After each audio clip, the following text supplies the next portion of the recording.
Workshop is Foundry's no-code UI builder. The ontology defines your data structure, and Workshop is where you decide how users actually see and interact with that data. You drag widgets onto a canvas, hook them up to your data, and connect them with variables so they talk to each other.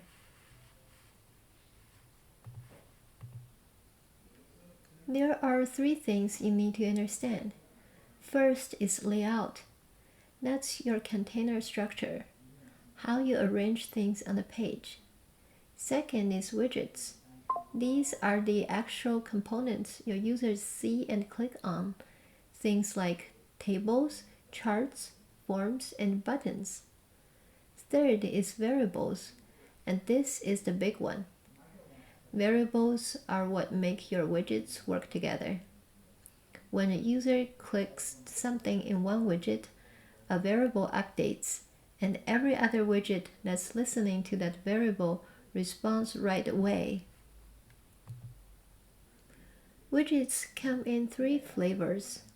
Display widgets show your data, tables, charts, and detail panels. Input widgets let users give your data. Drop-downs, text fields, date pickers, and the layout widgets help you organize everything, such as tabs, sections, and cards. Here are the ones you'll use the most.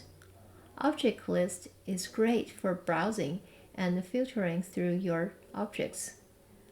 Object table gives you a spreadsheet-style view with all the columns. Detail panel shows everything about one specific object. Chart handles your visualizations. Drop-down and button handle user interactions. And metric is for those big summary numbers at the top of your dashboard. So here's the thing about variables. You have to create them before you start adding widgets. If you skip this step and drop widgets on the canvas first, nothing will respond when users click.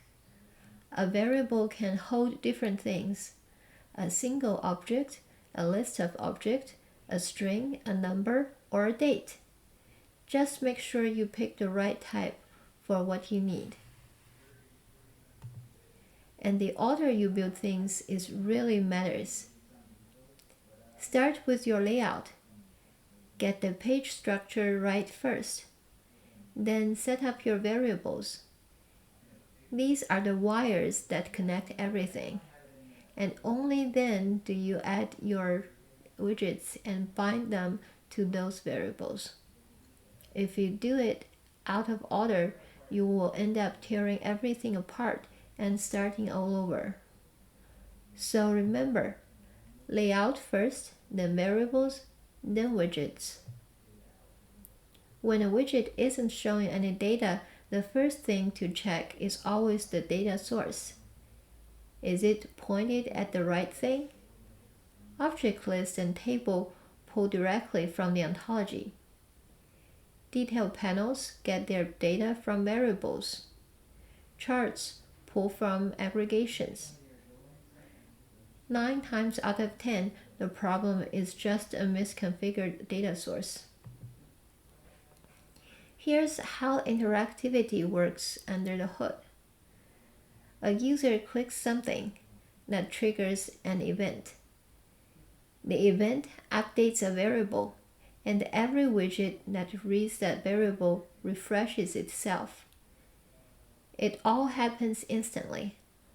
Once you understand this flow, click, event, variable update, and widget refresh, you can build any interactive interface. A few things that separate a good dashboard from a great one.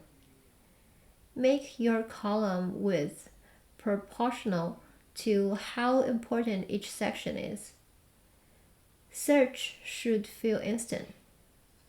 Add sorting to every column where it makes sense. Put confirmation dialogues on anything that changes data, and use preview mode instantly. That's your testing ground. There are 6 layout patterns that cover about 90% of what you'll ever need. 3-column layout works great for master detail browsing, which is what we are rebuilding. Tabs are good when you have multiple views but want to keep them on one page. Model or drawer panels work when you don't want to navigate away.